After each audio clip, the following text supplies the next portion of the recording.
अल्लाहु अकबर ला इलाहा इल्लल्लाह वल्लाहु अकबर वलिल्लाहिल हम्द।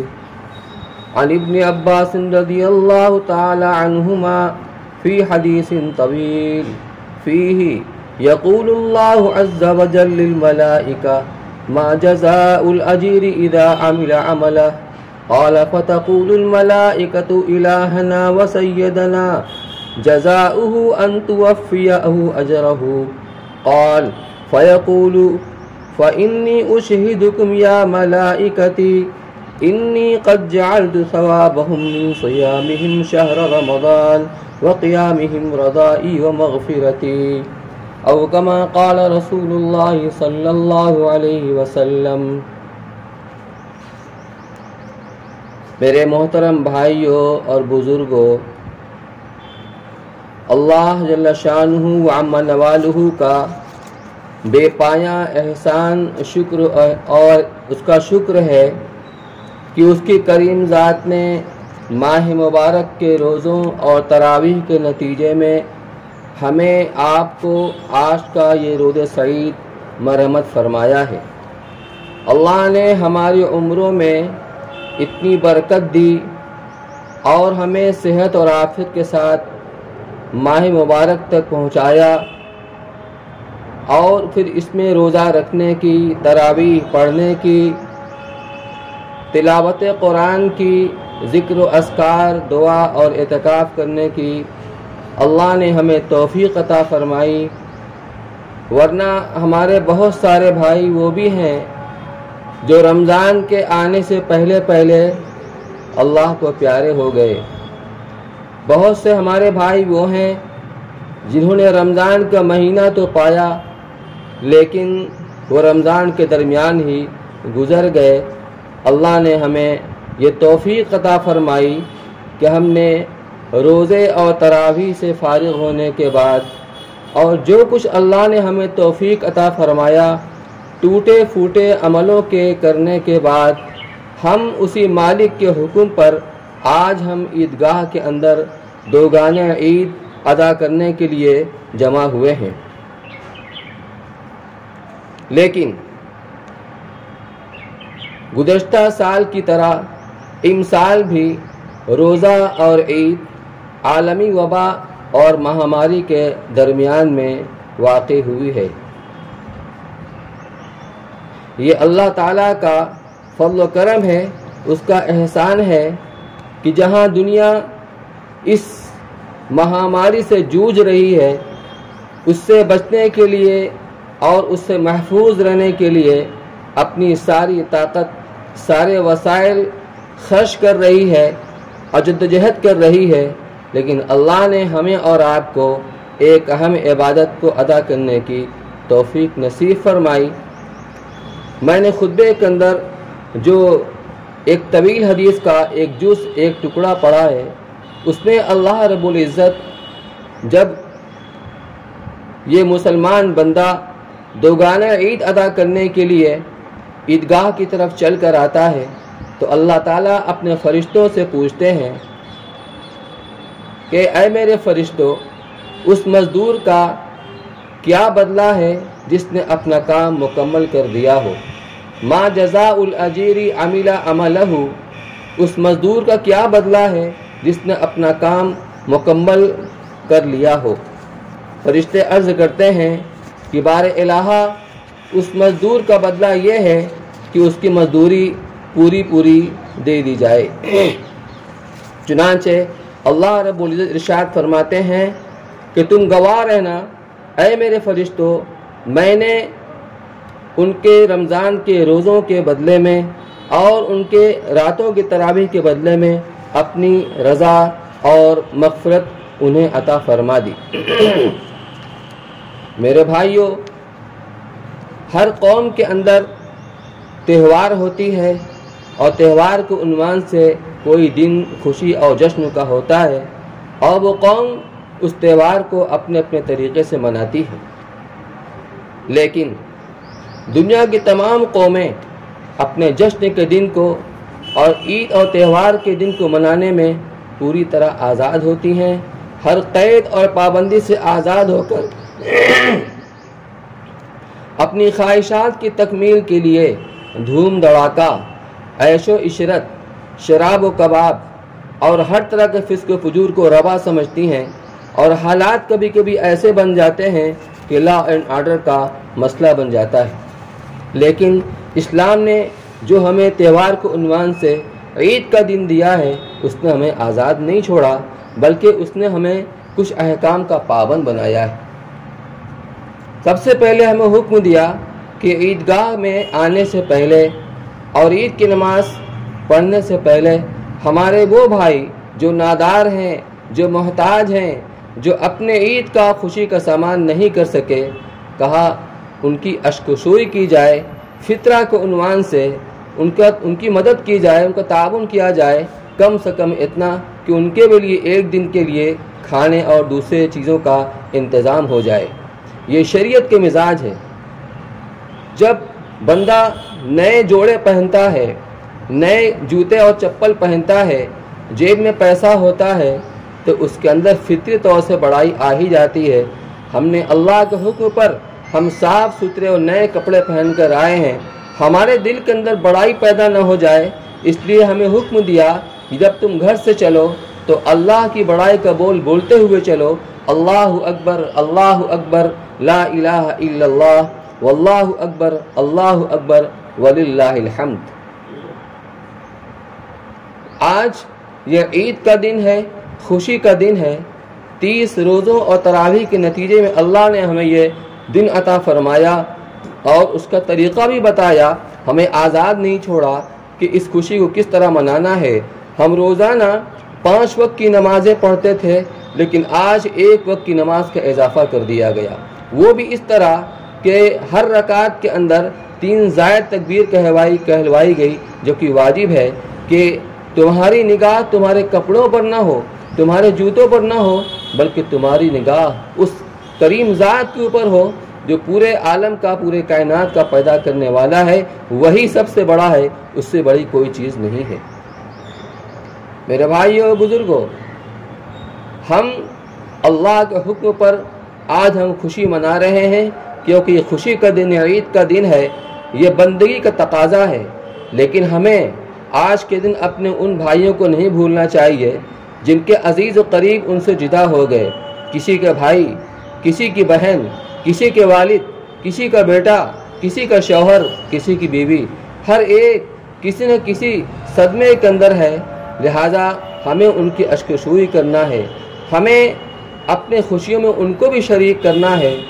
और वो छोटे छोटे बच्चे जिनके वालिदैन दुनिया से चले गए, रोता बिलखता छोड़कर चले गए, हमें उनको भी नहीं भूलना चाहिए, उनके सर पर हाथ रखना चाहिए और उनका हर तरह ताउन करना चाहिए, ताकि वो अपने आप को बेसहारा महसूस न करें। बहरहाल मुझे यह अर्ज़ करना है कि अल्लाह ताला ने जो हमें ये नेमत अता फरमाई रमज़ान की शक्ल में और ईद की शक्ल में, मकसद लअल्लकुम तत्तकून, ताकि तुम्हारी ज़िंदगी के अंदर तक़वा वाली सिफत पैदा हो जाए। तक़वा क्या है? हम बार बार सुनते हैं तक़वा। हज़रत उमर रज़ी अल्लाह तआला अन्हु ने हज़रत उबई रज़ी अल्लाह अन्हु से पूछा कि तक़वा क्या है? क्या हज़रत उमर रज़ी अल्लाह तआला अन्हु को मालूम नहीं था? यकीनन मालूम था, लेकिन वो दूसरों को सुनवाना चाहते थे। फरमाया, अमीरुल मोमिनीन, क्या कभी ऐसे इलाके से आपका गुजरना हुआ है कि जहाँ पर खारदार कटीले झाड़ियाँ हों दोनों तरफ, और आप वहाँ से गुज़र रहे हों? तो कहा हाँ, बारहा ऐसे रास्ते से गुज़रना हुआ है। तो कहा किस तरीके से गुज़रते हैं? कहा अपने कपड़े को समेट लेते हैं और इंतहाई चौकन्ना होकर गुज़रते हैं, कहीं कोई कांटा उलझ ना जाए, कहीं कोई झाड़ी फंस ना जाए। फरमाया यही तक़वा है। इस दुनिया की ज़िंदगी में इंसान के सामने हर तरह के हालात पेश आते रहते हैं। अगर वो चौकन्ना होकर ज़िंदगी गुजारेगा कि कहीं हम गुनाह के अंदर मुलविस ना हो जाएं, कहीं अल्लाह की नाफरमानी ना हो जाए, चौकन्ना होकर और बच बचा कर, फरमाया यही तक़वा है। इन रोज़ों का मकसद भी बंदे की ज़िंदगी में इसी सिफत को पैदा करना है कि जिस तरीके से बंदा दिन में खाने और पीने से बचा रहता है, भूख और प्यास को बर्दाश्त करता है, तन्हाई में जाकर भी, अकेले में भी वो एक दाना अपने हलक के नीचे उतारना गवारा नहीं करता, एक कतरा पानी पीना गवारा नहीं करता। कुल्ली करते हुए, वज़ू करते हुए अगर एक कतरा पानी उसके वो पी ले, कोई देखने वाला नहीं है, लेकिन वो यही समझता है कि मेरा रोज़ा टूट जाएगा। अल्लाह ताला मशक़ करा रहे हैं कि जो चीज़ तुम्हारे वास्ते मुबाह थी, हमने 1 महीना उसको तुम्हारे लिए ममनू करार दे दिया। तुमने भूख को बर्दाश्त किया, प्यास को बर्दाश्त किया, तो जो गुनाह और जो काम अल्लाह की नाफरमानी के हैं, जो मासियत के काम हैं, जब वो पहले ही से ममनू है, तो उससे क्यों नहीं बचते हो? इसकी मशक़ कराई जा रही है, इसकी आदत डलवाई जा रही है। अल्हम्दुलिल्लाह इस 1 महीने के अंदर हम में से हर शख्स ने कमो बेश हस्ब तौफीक अल्लाह ताला की इस नेमत से फ़ायदा उठाया, और हर आदमी के अमल के अंदर कुछ न कुछ इजाफ़ा हुआ है। नवाफिल के अंदर भी इजाफ़ा हुआ, तिलावत के अंदर भी इजाफ़ा हुआ, और दूसरे अस्कार के अंदर, दुआओं के अंदर, हर चीज़ में इजाफ़ा हुआ हस्ब तौफीक। अब एक मामूल बन गया, एक आदत पड़ गई है, तो फरमाया कि ये मामूल जो है अब रमज़ान की तरह बाकी तो नहीं रह सकता, लेकिन कुछ न कुछ वो मामूल बाकी रहना चाहिए। गुनाह की आदत छूटी है, गुनाह से बचते रहे, अब उसको छोड़ने की पूरी कोशिश करनी चाहिए, तो उससे फ़ायदा उठाना चाहिए। हमने इस रमज़ान को कैसे गुजारा, हमारा रोज़ा कैसा रहा, हम नहीं जानते, लेकिन आने वाले दिनों के अंदर हमारी ज़िंदगी कैसे गुजरती है वो ये बताएगी कि हमारी ज़िंदगी में तक़वा की सिफत कितनी आई और रमज़ान को हमने कैसे वसूल किया। इसलिए मेरे भाई और बुज़ुर्गों, हमें आने वाले दिनों के अंदर मोहतात होकर और चौकन्ना होकर के अपनी ज़िंदगी को गुजारना चाहिए। जिस तरह रमज़ान में हमने गुनाहों से अपने आप को बचाने की कोशिश की और जो आमाल करने के थे उसकी हमने पूरी फ़िक्र की, इसी तरीके से हमें आगे की ज़िंदगी गुजारना चाहिए। दूसरी बात, इस वक्त पूरी दुनिया इस आलमी वबा और महामारी से जूझ रही है। हमारा मज़हब इस्लाम हमें इस बात की तालीम देता है कि हम दूसरों का ताउन करें, उनके दुख दर्द में शरीक हों। पड़ोसी का जो हक़ बताया गया है, उसमें यह नहीं कहा गया कि मुसलमान पड़ोसी हो तभी उसकी मदद करो, उसका ताउन करो और उसके दुख में दर्द में शरीक हो। पर पड़ोसी 3 तरह का होता है। एक पड़ोसी वो होता है जो रिश्तेदारी का भी उससे ताल्लुक़ है और मज़हब का भी उससे ताल्लुक़ है कि मुसलमान है और अपने पड़ोस में रहता भी है, तो 3 हक़ है, वो भी पड़ोसी है। एक वो पड़ोसी है जिससे रिश्ते का ताल्लुक़ तो नहीं है लेकिन मुसलमान है और पड़ोस में रहता है, वो भी पड़ोसी है। एक वो पड़ोसी है जो ना मुसलमान है न रिश्तेदार है, गैर मुस्लिम है, वो भी पड़ोसी है। इस्लाम ने हमें हुक्म दिया कि चाहे पड़ोसी जो भी हो उसका हक़ अदा करो, उसकी मुसीबतों में उसका हाथ बटाओ, उसका साथ दो, उसका ताउन करो। और यही नहीं बल्कि शरीयत ने तो हमें इसका भी हुक्म दिया है, अगर कोई जानवर अगर तुम्हारी मदद का मोहताज है तो उसकी मदद करो। इस पर भी अल्लाह ताला ने मग़फ़िरत का वादा फरमाया। चुनांचे रवायत आप सुनते रहते हैं कि एक फाहिशा औरत ने एक कुत्ते को पानी पिला दिया। जंगल से गुजर रही थी और जंगल में अमूमन जहाँ कुआं होता है वहाँ दीवार नहीं होती, अलबत्ता कुएं के अंदर सीढ़ी की तरह से पत्थर लगा दिए जाते हैं। कोई नौवारिद और मुसाफिर अगर पानी निकालना चाहे, पीना चाहे, तो उन जीनों के जरिए से उतर के पानी पी ले। उसको प्यास का शदीद तकाजा था, उसने पानी पिया। जब वो निकल कर बाहर आई तो देखा कुत्ता मिट्टी के अंदर मुंह मार रहा है। उसको अंदाज़ा हो गया जो प्यास की तकलीफ़ मुझे थी वही तकलीफ़ इसको भी है। उसने उसके ऊपर तरस खाया। हालांकि कुत्ता ऐसी मखलूक है कि जिस घर में कुत्ता होता है वहाँ रहमत के फरिश्ते भी नहीं आते हैं, लेकिन पैदा तो अल्लाह ही ने किया है, अल्लाह ही की मखलूक है। इस निस्बत की उसने लाज रखी और दोबारा कुएं के अंदर उतर करके पानी को अपने चमड़े के मोजे के अंदर भरा और लाकर उसको पिलाया। अल्लाह ने इस अमल के ऊपर उसकी मग़फ़िरत फरमा दी। हमें हमारे मज़हब ने ये तालीम दी है। इसलिए आज जो इंसानियत परेशान हाल है, जो अपने मसाइल के अंदर उलझी हुई है, फंसी हुई है, हमें इंसानियत के ऊपर रहम खाकर, तरस खाकर जितना हमसे हो सके हमें उनकी मदद करनी चाहिए। इसमें कोई इम्तियाज़ नहीं होना चाहिए कि मुसलमान है और वो हमारा रिश्तेदार है और वो हमारा ताल्लुक़ वाला है, बल्कि जो भी परेशान हाल हो हम उसकी परेशानी में उसकी मदद करें। जहाँ अल्लाह ने हमें आज के दिन जो खुशी का दिन दिया है, खुशी मनाने का हुक्म दिया है, वहीं अल्लाह ताला ने हमें इसका भी हुक्म दिया है कि जो हमारे भाई बहन, हमारे रिश्तेदार, हमारे जैसे इंसान जो परेशान हाल है, उनकी परेशानी में उनका साथ दिया जाए, उनका ताउन किया जाए। मेरे भाइयों, बुजुर्गों, दोस्तों, ये इस्लाम की तालीम, ये अमन की तालीम है। इस्लाम की तालीम ये अमन की तालीम है। जब हम उसकी तालीमात के ऊपर अमल करेंगे तो पूरी दुनिया के अंदर अमन कायम होगा। हमें इसको नहीं देखना है कि सामने वाला कौन है, इससे आपस के अंदर मोहब्बत बढ़ती है। हम अपनी खुशी में उनको शरीक करें, उनके दुख दर्द में हम शरीक हों।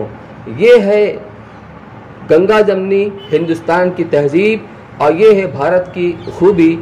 आज इत्तेफाक से, बल्कि कुछ दिनों से इसको नज़र लग गई है। हमें उसी गंगा जमनी तहजीब को और उसी अपनाइयत को और उसी हमदर्दी को और मोहब्बत को और ताउन के जज्बे को हमें फ़रोग़ देना है और उसको आम करना है। हमें आज का दिन इसी बात की तालीम देता है और इसी बात का पैगाम देता है कि जिस तरह अल्लाह ताला ने हमें आज खुशी का दिन अता फरमाया है, हम उस खुशी को मनाते हुए अपने ही जैसे जो परेशान हाल लोग हैं, जो मुसीबत ज़्यादा लोग हैं, उनकी मुसीबतों में हम उनका हाथ बटाएं, उनका साथ दें, उनका ताउन करें। मेरे भाइयों, बुजुर्गों, अल्लाह तबारक व तआला ने हमें जो तालीम दी है इस्लाम की, उस तालीम के अंदर अपनी यानी फ़र्द से लेकर के और एक सोसाइटी और शहर और मुल्क, बल्कि पूरी दुनिया में अमन व अमान कैसे कायम हो सकता है, आपस में मोहब्बत, ताल्लुक़, मवद्दत कैसे कायम हो सकती है, हमें उसने इसकी तालीम दी है। अल्लाह के रसूल सल्लल्लाहु अलैहि वसल्लम ने ख़ुद उसको करके दिखाया और ऐसा समाज, ऐसी सोसाइटी बनाई कि उस सोसाइटी के अंदर आने वाला मुतासिर हुए बगैर नहीं रहता था। जिस तरह धूप में एक आदमी जब थका मांदा प्यासा जब एसी रूम के अंदर आता है तो उसका रोवा रोवा उससे मुतासिर होता है और वो राहत पाता है, महसूस करता है। उसी तरह मदीना मुनव्वरा की बस्ती में जब कोई बाहर से आता था तो वहाँ ऐसा माहौल होता था मोहब्बत का, अपनाइयत का, ताल्लुक़ का, हमदर्दी का, एक दूसरे की गमखारी का, तो उससे मुतासिर हुए बगैर नहीं रह सकता था। हमें इस्लाम ने इसकी तालीम दी। एक सहाबी हैं सुमामा बिन उसाल रज़ियल्लाहु तआला अन्हु, ये इस्लाम और मुसलमानों से इनको बहुत सख्त दुश्मनी थी। गिरफ़्तार होकर आ गए, मस्जिद नबवी के न सुतून से बांध दिए गए। हुजूर सल्लल्लाहु अलैहि वसल्लम अगले दिन फजर की नमाज से फारिग होने के बाद उनके पास से गुजरे और उनसे पूछा, माइंदा या सुमामा, सुमामा क्या हाल है? तो उन्होंने कहा कि अगर आप मुझे कत्ल करना चाहें तो आप कत्ल कर सकते हैं, लेकिन अगर आप मुझ पर एहसान करें और मुझे छोड़ दें तो आपसे इसी की उम्मीद की जाती है। आपने कोई जवाब नहीं दिया और आप आगे चले गए। इसी तरह 3 दिन हुआ। उस 3 दिन के अंदर सुमामा इब्न उसाल रज़ियल्लाहु तआला अन्हु सुतून से बंधे रहते थे। खाने के लिए, ज़रूरियात के लिए खोला जाता था और वो इस दौरान में साहबे कराम का अमल देखते थे, उनकी इबादत, उनके अखलाक, उनका ईसार, कि कैदियों को अपने से अच्छा खिलाते थे और अपने मामूली खाना खा लेते थे। तीसरे दिन भी हुजूर सल्लल्लाहु अलैहि वसल्लम ने वही सवाल किया, वही जवाब मिला।